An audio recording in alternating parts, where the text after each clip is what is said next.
Teman-teman, kembali lagi bersama saya Suradi Usman Al-Gayuni. Kali ini kita akan ngobrol dengan mahasiswa Indonesia yang luar biasa tentu, yang saat ini S3 di Hongaria, penerima beasiswa Stipendium Hongaricum, Agus Tiara. Bagaimana Agus mendapatkan beasiswa ini? Langsung saja kita ngobrol dengan Agus Tiara. Assalamualaikum, Gus. Waalaikumsalam. Terima kasih Abang Yusradi telah mengundang dan bersama kami. Tentu ini suatu kehormatan besar juga sudah diundang. Terima kasih, Bang. Ya, sama-sama. Mudah-mudahan bisa menginspirasi teman-teman di Indonesia dan apa yang kita bahas di podcast ini membukakan informasi, membukakan jalan buat teman-teman sehingga makin banyak mahasiswa Indonesia di Hongaria nantinya. Ya, Ya, amin. Mudah-mudahan ya. Eh, amin. Agus, gimana kabarnya nih Gus di Hongaria? Lagi musim apa? Alhamdulillah sehat. Sekarang lagi musim dingin tapi sudah di penghujung. Hmm, Sepertinya di bulan Februari, Maret, kemudian April sudah mulai masuk spring, Bang ya. Jadi ya, sebenarnya suhu di Eropa ya lumayan ekstrim, tapi kalau sudah masuk bulan 3 itu biasanya sudah terasa spring. iya, iya. Ini sampai hujan salju kah? Badai salju? Jalan ketutup salju? Nah, ini juga yang menjadi unik sebenarnya kalau di negara Hungari. Sebenarnya kalau kita berbicara masalah winter, nah Hmm, uniknya di Hungari itu tidak selalu salju, tetapi ada momentum di mana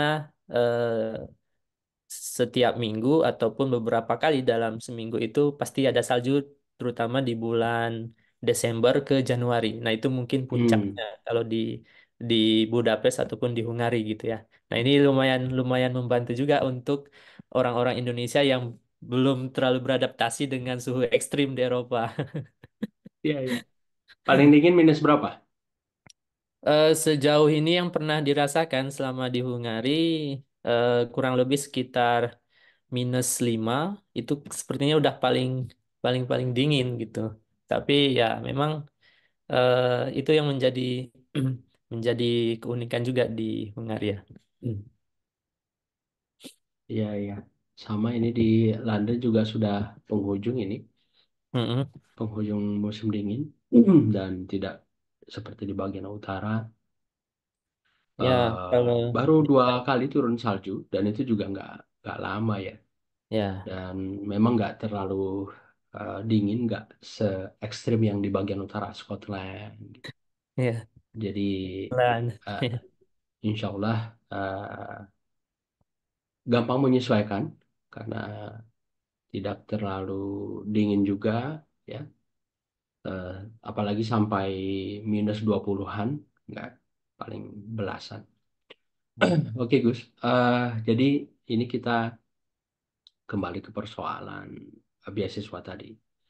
Ya. Eh, Bisa diceritakan ke teman-teman bagaimana Agus mendapatkan beasiswa ini. Syaratnya apa, prosesnya bagaimana.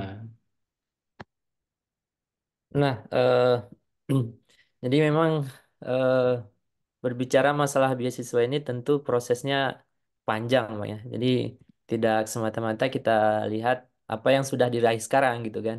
Nah, jadi Hmm, kebanyakan teman-teman kita mungkin gitu ya. Sebenarnya proses beasiswa ini sudah berjalan.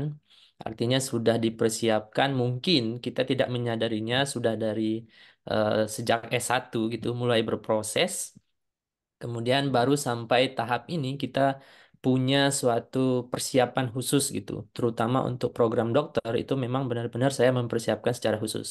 Karena bukan hanya sekedar untuk mempersiapkan secara keilmuan, secara saintifik, tetapi juga perlu beradaptasi untuk masalah referensi, terutama untuk tujuan negara, kemudian jenis beasiswa eh, baik yang di Asia maupun di Eropa.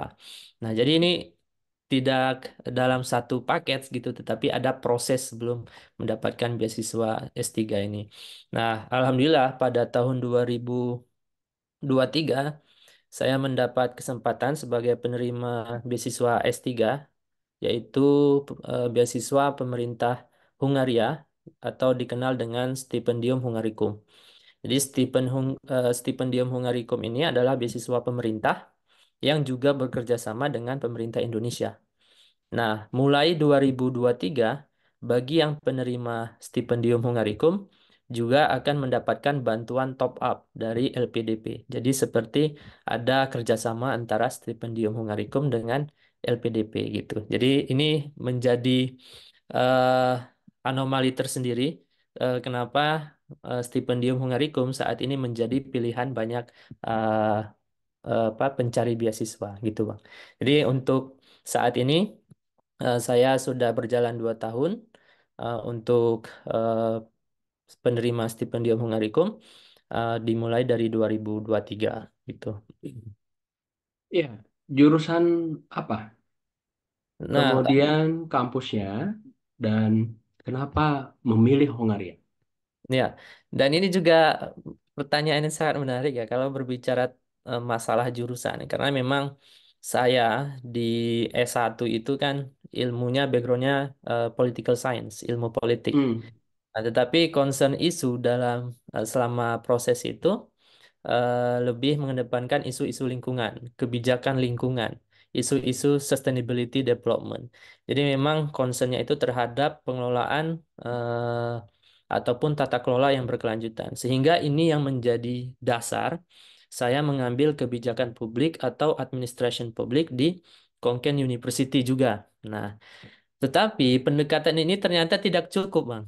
Ah, secara ilmu kita memang sudah banyak di ilmu sosial, tetapi seiring dengan berkembangnya ilmu pengetahuan, ternyata ilmu sosial itu juga butuh science gitu. Makanya kalau kita lihat social science sebenarnya selain sosial, ternyata kita juga butuh sainsnya.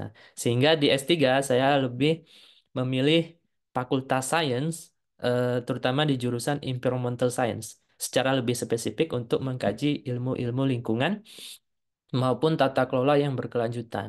Sehingga memang ada multidisiplin keilmuan di sini. Jadi tidak melihat dari sisi background kenapa ilmu politik masuk di sains gitu ya, tetapi memang ada social science-nya. Kita butuh multidisciplinary research. Apalagi tuntutan zaman sekarang kita dituntut tidak hanya fokus pada satu bidang, tetapi juga punya bidang-bidang lain yang menjadi disiplin ilmu gitu. Nah, itu eh, sedikit histori kenapa di S3 saya mengambil jurusan Environmental Science di Faculty of Science gitu di Edpos Lorraine University di Hungary. Nah, itu yang menjadi alasannya, Bang. Jadi memang ada eh, menjadi dasar selain dari minat, tetapi juga ada keterkhususan untuk mengembangkan multidisiplin ilmu gitu.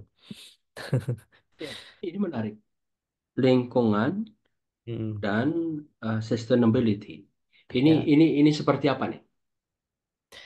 Jadi kalau kita berbicara lingkungan, pasti ada kaitannya dengan sosial, ada pasti kaitannya dengan ekonomi. Nah, tiga prinsip ini tidak bisa dipisahkan dalam sebuah kajian keilmuan gitu. Karena memang kalau kita berbicara sustainability, kita harus mempertimbangkan masalah sosial, kita harus mempertimbangkan masalah ekonomi, kita juga mempertimbangkan masalah lingkungan gitu. Nah, tiga aspek ini seringkali berbenturan gitu.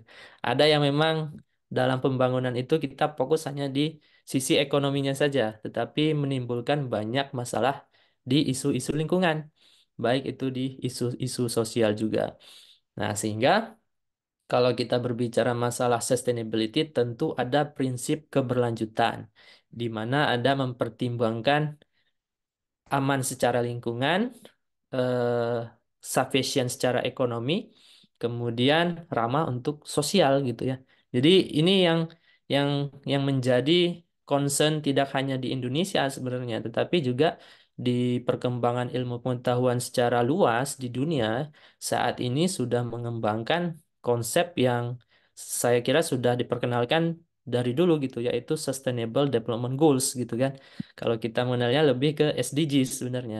Nah, itulah sehingga saya berfokus pada kajian-kajian ilmu yang memang mengedepankan tata kelola ilmu lingkungan yang berkelanjutan gitu, Bang.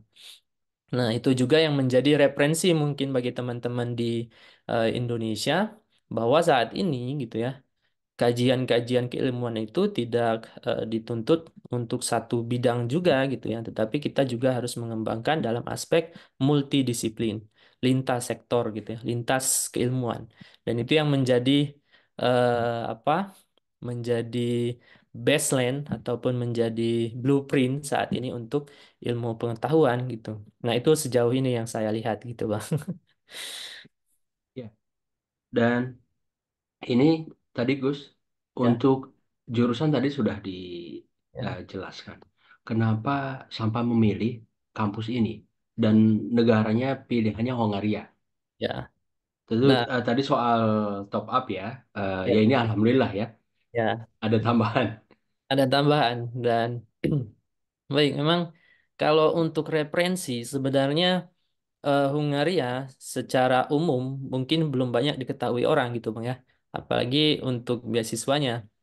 Nah, kemudian eh, saya melihat Hungaria itu kan secara geografis itu kan terletak di tengah-tengah Eropa sebenarnya ya. Baik itu di Eropa Barat, ke Eropa Timur maupun di Eropa Tengah gitu. Kemudian secara akses, Hungaria kan termasuk negara European Union juga. Nah, sehingga bagi teman-teman yang minat di beasiswa ini tentu secara otomatis mendapatkan visa Schengen gitu. Nah, visa Schengen ini yang saya kira membuka peluang sangat besar untuk mahasiswa yang seperti kita untuk mengembangkan keilmuan di berbagai negara gitu ya. Apalagi akses di Eropa untuk pendidikan itu kan sangat luas dan mobilitasnya itu kan luar biasa gitu antar kampus di Eropa. Jadi teman-teman yang memiliki visa Schengen itu sangat mudah untuk ikut Erasmus program gitu ya, kemudian punya double degree dan itu yang menjadi concern saya dulu di Eropa. Walaupun memang Hungaria ini menjadi pilihan kedua saat itu karena saya sebenarnya sudah mendapatkan profesor juga di Belanda pada saat itu gitu ya. Kemudian setelah saya memiliki apa minat tersendiri lagi, akhirnya saya ketemu dengan salah satu profesor yang di Eötvös University yang memang concern keilmuannya sama gitu. Jadi pertimbangan untuk memilih kampus tentu juga didorong dengan adanya profesor yang sejalan ataupun seide dengan penelitian-penelitian kita gitu ya. Jadi tidak hanya memilih kampusnya tetapi juga profesornya karena ini kan berbicara masalah keberlanjutan, tidak hanya masalah lingkungan gitu sebenarnya, tapi juga masalah keberlanjutan dalam ilmu pendidikan. Bagaimana kita bisa sinkron secara universitas, tapi juga bisa mengembangkan ilmu bersama profesornya. Dan itu yang menjadi apa namanya? Menjadi poin penting sebenarnya bagaimana teman-teman juga bisa mempertimbangkan bahwa studi S3 itu juga harus melihat background profesornya seperti apa gitu. Nah, itu yang menjadi perhatian khusus sebenarnya, Bang. Jadi memang tidak secara instan saya memilih kampusnya gitu ya. Secara informatif mungkin kita bisa lihat informasi gitu ya kan banyak website kampus top-top dunia, tetapi eh, kampus-kampus ternama, tentu juga kita harus melihat background profesornya, bagaimana eh, keilmuan, kemudian disiplin ilmunya juga sesuai dengan bidang kita. Dan itu yang menjadi poin penting menurut saya untuk program studi, khususnya untuk S3 gitu. Oke, jadi kalau satu kata tadi sinkronisasi ya. Ya, Jadi ini nyambung dengan keilmuan, kemudian tujuan kita, dan di kampus ini tersedia, didukung tadi dengan profesor yang membimbing kita. ya, betul. Nah, Dan itu jadi poin penting. Ya, ya, setelah di Hongaria dijalani perkuliahan di sini, ini Agus melihat bagaimana nih eh, dibandingkan dengan Indonesia, apalagi dari sisi keilmuan, dan tadi kan konsennya ke SDGs-nya itu ya, ya. keberlanjutan dan lingkungannya tadi. Ini gimana, Gus? Nah, kemudian ini juga, Bang. eh Hungaria setelah masuk di negara European Union tentu standar pendidikannya mengikuti standar Hmm. eh, EU gitu kan. Dan itu yang menjadi poin penting sebenarnya bagaimana secara kualitas dan kuantitas itu juga tinggi gitu. Nah, sehingga kalau standar ilmu pengetahuan di kita kan high ranking university research misalnya gitu ya. Jadi ranking kampus-kampus yang memiliki high index penelitian yang tinggi gitu kan. Nah, itu juga menjadi baseline bagaimana negara-negara Eropa itu memang secara fasilitas, kemudian secara akses, kemudian secara profesor-profesor. Nah, itu kan menjadi pertimbangan bagaimana kita melihat sisi di Indonesia, kemudian kita harus maju untuk kuliah di luar gitu kan. Itu yang menjadi pertimbangan. Dan kemudian di Hungaria sendiri yang saya katakan tadi bahwa secara geografis ini mobilitasnya sangat mudah gitu, Bang. Kalau dibandingkan dengan negara Eropa lainnya, walaupun memang banyak kampus-kampus top dunia, tetapi untuk orang Indonesia ini mungkin sebagai referensi juga gitu, yang pengen tinggal di Eropa, tetapi dengan biaya standar Jakarta gitu ya, kira-kira kan seperti itu. Nah itu ya Hungari salah satu pilihan utama gitu. Secara living cost itu tidak terlalu mahal kalau dibandingkan dengan negara-negara Eropa seperti Inggris misalnya atau seperti Jerman atau seperti eh, negara-negara lain di Eropa dan Hungaria mungkin salah satu living cost yang ada di tengah-tengah itu gitu. Nah, jadi bagi mahasiswa Indonesia mungkin nggak terlalu kaget juga dengan biaya hidup di Hungaria gitu ya. Memang agak beda-beda tipis saja gitu. Iya, oke. Berbicara living cost, Hmm. ini perbandingannya berapa? eh yang jelas yang paling lumayan untuk kos itu pasti apartemen ataupun akomodasi Hmm. gitu. Akomodasi itu semenjak COVID itu eh, apa peningkatan harga itu lumayan tinggi, Bang. Jadi Hmm. ada signifikan di situ sehingga itu juga yang menjadi pertimbangan kenapa stipendium Hungaricum menjadi partner kerjasama dengan Indonesia gitu ya. Sehingga kita punya top up gitu ya untuk Iya, mengcover inflasi ini gitu. Jadi memang alhamdulillahnya setelah mendapatkan stipendium Hungaricum dengan nominal yang terbatas, kita juga dapat bantuan dari Indonesia yaitu top up gitu sebenarnya yang langsung dibiayai oleh LPDP. Dan itu yang saya kira sangat membantu dan terima kasih juga untuk pemerintah Indonesia yang memang sangat responsif dalam hal ini gitu, mempertimbangkan teman-teman yang punya beasiswa tetapi yang tidak langsung dibiayai oleh LPDP, tetapi yang ini yang menjadi kerjasama LPDP gitu, dan itu saya kira suatu yang sangat membantu terutama untuk mahasiswa-mahasiswa Indonesia yang sudah kuliah di Eropa tetapi terdampak inflasi. Saya kira tidak hanya di Hungari, banyak negara-negara Eropa lainnya pun mengalami hal yang sama saya kira.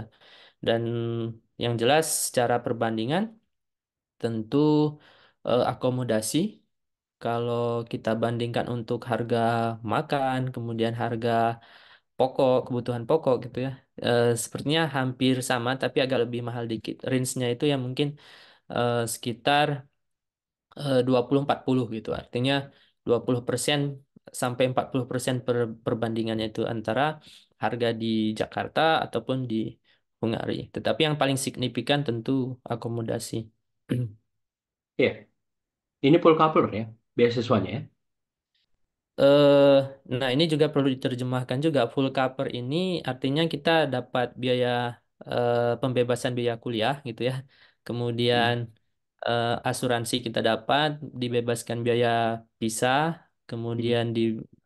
kemudian dapat living cost, kemudian dapat biaya akomodasi gitu. Saya kira yang nggak ada itu cuman round trip tiket. Nah, itu saya kira menjadi pertimbangan lain gitu ya. Kalau misalnya dapat beasiswa stipendium Hungarikum, tentu teman-teman juga harus mempertimbangkan harus membeli tiket kepergian ataupun pulang ke Hungari. Nah, itu yang menjadi kendala mungkin bagi teman-teman Indonesia yang ingin ke Eropa gitu kan. Ya. Tadi di luar tiket, apakah sudah include yang top up dari LPDP? Belum. Jadi top up itu Belum. di luar eh, Oke. stipendium Hungarikum. Jadi top up ini ya terserah kita mau misalnya keuntungannya Hmm. bagi teman-teman yang bawa keluarga itu kan bisa dianggap sebagai tunjangan lah gitu ya. Oke. Iya, iya, iya. Cuma kan memang cukup membantu ya, apalagi Ya, dengan situasi COVID, inflasi waktu iya itu. betul. Belum lagi apakah ada waktu itu pengaruh perang Rusia Ukraine.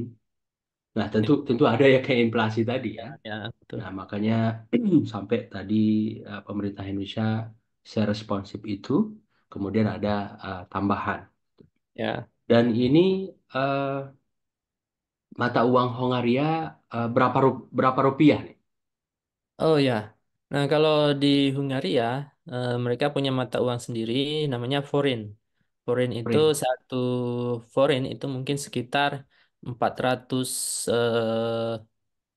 30-an rupiah, 430 rupiah.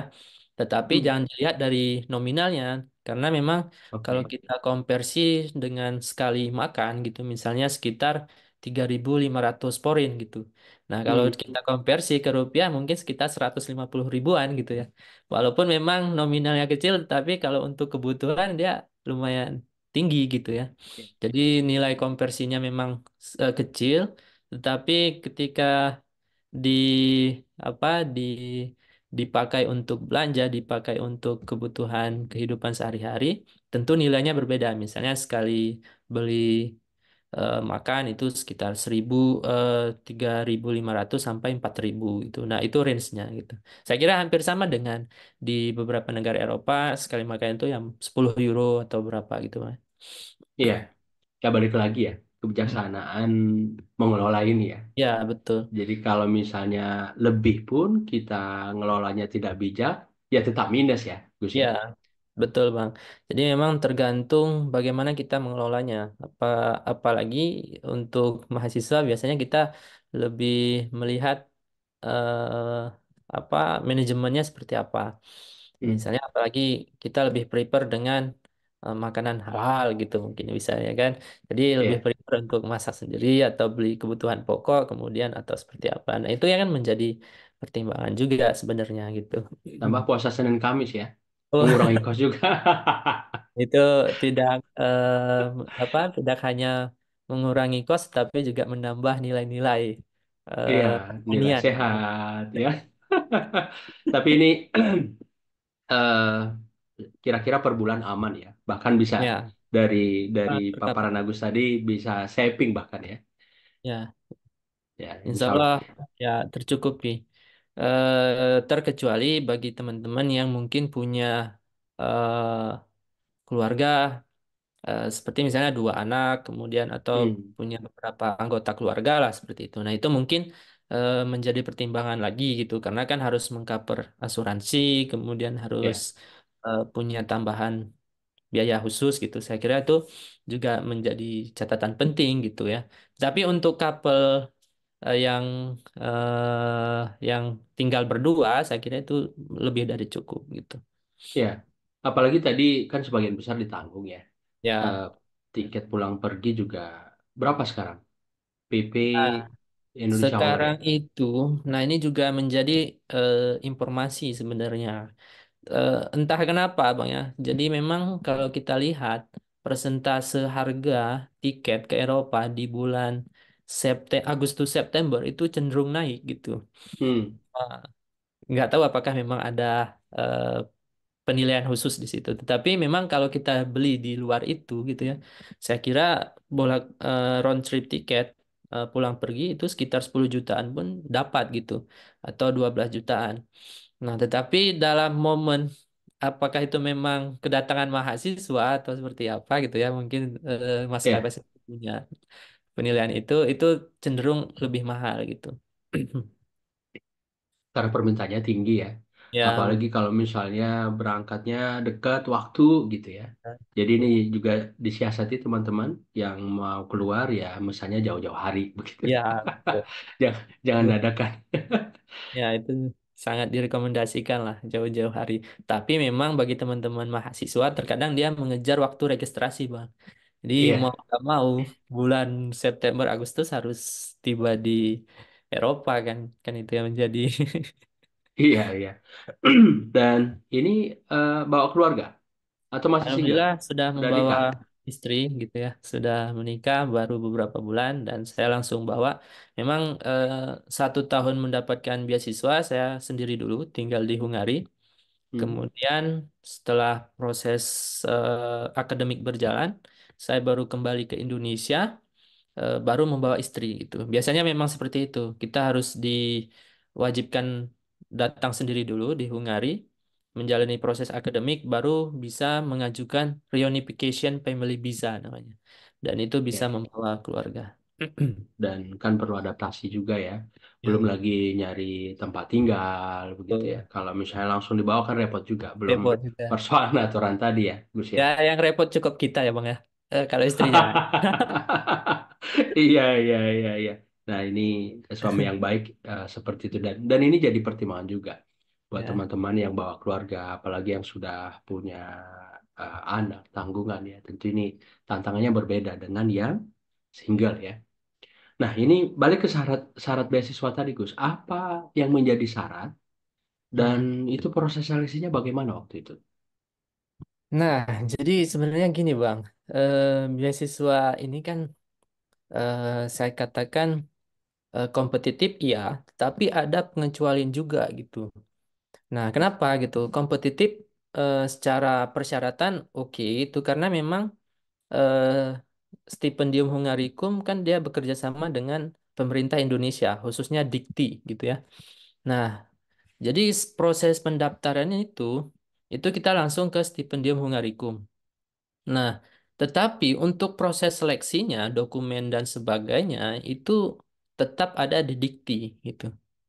Nah, jadi untuk penentuan lolos atau tidaknya seleksi dokumen itu ada di tingkat Dikti atau di pemerintah Indonesia gitu. Nah, makanya ada namanya sending partner. Jadi stipendium Hungaricum itu bekerja sama dengan pemerintah Indonesia. Sehingga persyaratannya pun memang agak kompetitif kalau diseleksi di tingkat dikti kan begitu. Nah, karena memang ada prioritas misalnya keilmuan yang dibutuhkan saat ini di Indonesia gitu. Nah, tapi secara general hampir sama. Misalnya punya sertifikat English baik TOEFL maupun IELTS gitu ya. Walaupun memang ada di beberapa kampus di Hungari tidak mengharuskan adanya TOEFL dan IELTS gitu. Nah, memang ada beberapa poinnya di situ. Tentu harus melampirkan misalnya kita pernah studi di program Inggris gitu. Misalnya saya dulu di S1 di ilmu pemerintahan tapi program internasional yang perkuliahannya dari mulai pertama perkuliahan sampai akhir itu full menggunakan bahasa Inggris dan itu kan punya sertifikat khusus bahwa menyatakan kita itu program studinya menggunakan Inggris dan itu juga bisa di-prove sebagai pengganti eh, TOEFL ataupun IELTS. Tetapi itu eh, apa ada pengecualian untuk di beberapa program studi ataupun kampus tertentu. Tetapi secara aman, biar kompetitif, saya menyarankan untuk memiliki TOEFL ataupun IELTS dan itu proporsinya yang lumayan kompetitif gitu. Nah, sehingga secara generik tentu untuk program S1 S2 hampir template ya. Misalnya ada motivation letter, kemudian eh, recommendation letter. Nah, tetapi untuk program S3 tentu punya proporsi sendiri. Kita misalnya punya eh, ajuan proposal yang signifikan gitu ya sehingga profesor kita tertarik. Bahkan di kasus saya itu sudah mendapatkan LOE dari profesor dulu sebelum mendaftarkan beasiswa di Stipendium Hungaricum dan itu menjadi poin plus mungkin pas proses seleksi di tingkat dikti. Jadi sekali lagi secara administratif itu kompetitif dan template-nya hampir sama. Saya kira di Eropa itu hampir sama. Misalnya punya CV, motivation letter, eh, English certificate, baik TOEFL maupun IELTS. Kemudian ya kalau S2 dan S3 mungkin ada research plan. Nah, itu mungkin yang menjadi poin-poin penting. Tetapi khusus untuk S3 saya tekankan memiliki eh, kualitas proposal yang baik. Karena itu yang menjadi pertimbangan gitu ya. Oke. Batasan nilai TOEFL, IELTS berapa? Dan itu sekali lagi Bang, tergantung Beda program ya? studi dan kampus. Beda-beda ya? Beda-beda. Oke. Tetapi saya kira dari TOEFL itu 530 atau 550-an gitu ya. Kemudian IELTS ya 6,5 atau 7, mungkin range-nya seperti itu. Tapi sekali lagi ini tergantung program studi dan Ya, kampusnya lagi kampus. ya. Jadi harus dicek lagi gitu. Misalnya Hmm. masuk di kampus A harus dicek requirements untuk Inggrisnya seperti apa. Karena itu sangat berbeda gitu untuk di Hungari khususnya. Ya, tapi nilai plus itu tadi. Ya, LOA udah duluan, jadi ya, tinggal proses yang lain menyusul begitu ya. ya, Karena betul. kalau misalnya proses yang lain pun berkas yang lain lengkap, tapi LOA-nya belum dapat, ya ini kan Ya. kita masih berjuang dulu ya. Ya, betul betul. Makanya itu kita harus sebenarnya karena jumlah saingan kita banyak, kita harus curi start dengan mencari nilai plus kan gitu Bang ya.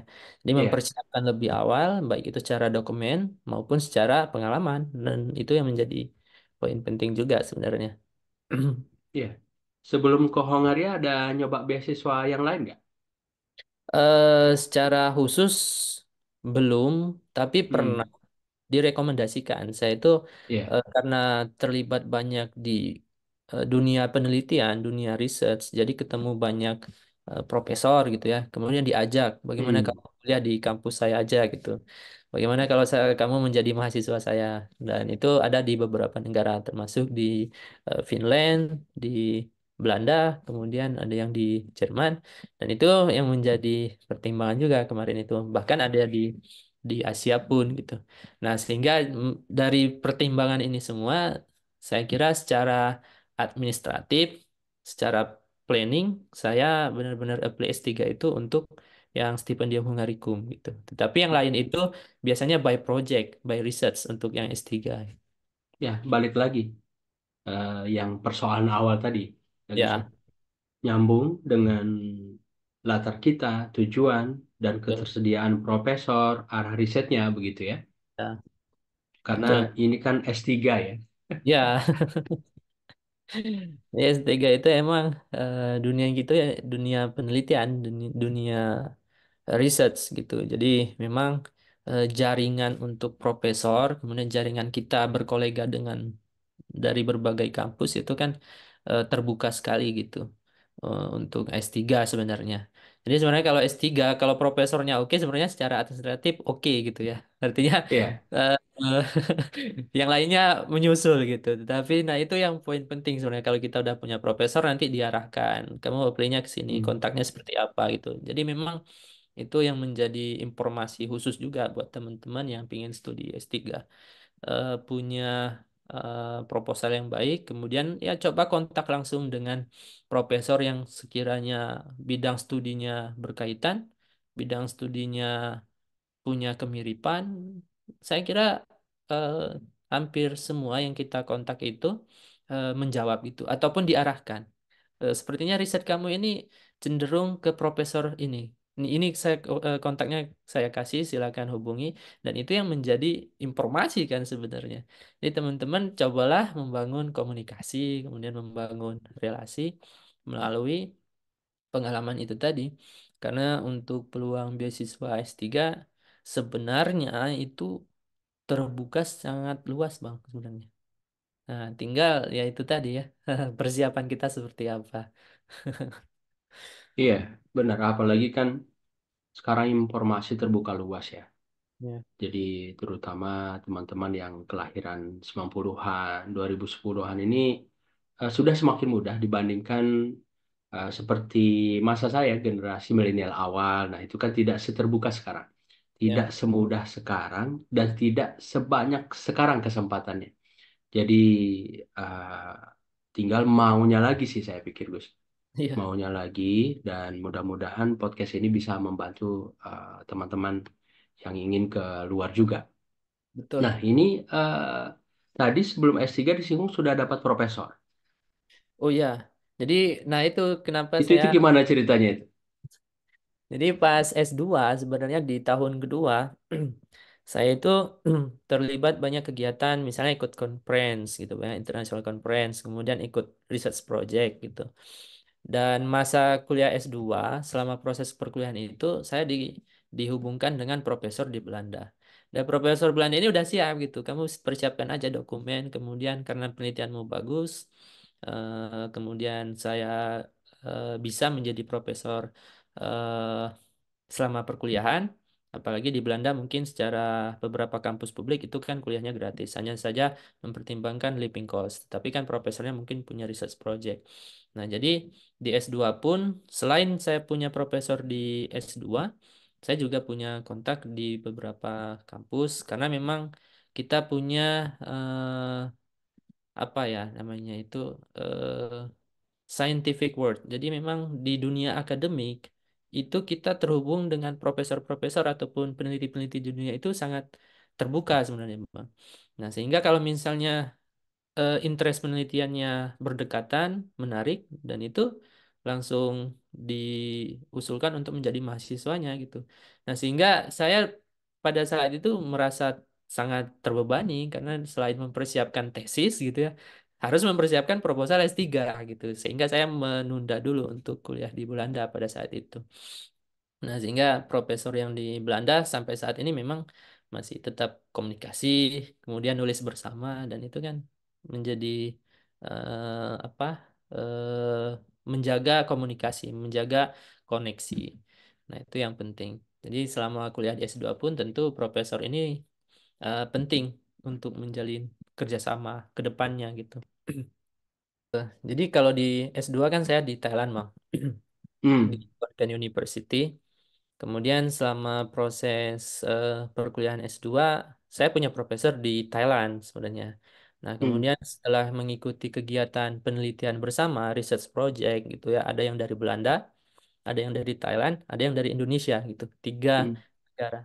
Nah, sehingga dalam proses perjalanan penelitian ini, kemudian Profesor Belanda ini tertarik dengan penelitian saya gitu. Misalnya eh, silahkan aja dipersiapkan dokumen untuk studi S3. Sebenarnya ini berbeda profesor gitu, tapi di Hmm. ruang lingkup yang sama, artinya dalam satu project gitu. Dan saya kira itu hal yang sangat lumrah di dunia akademik ketika kita punya satu penelitian, terus melibatkan beberapa negara, dan profesor-profesor itu tentu mencari juga peluang mahasiswa yang pengen gabung di beberapa kampus gitu. Jadi itu sebenarnya ceritanya. Nah, sehingga tapi karena saya berkomitmen untuk S3, saya harus full scholarship. Jadi yang bisa mengcover beberapa hal gitu. Nah, sehingga pada tahun 2017 saya lulus.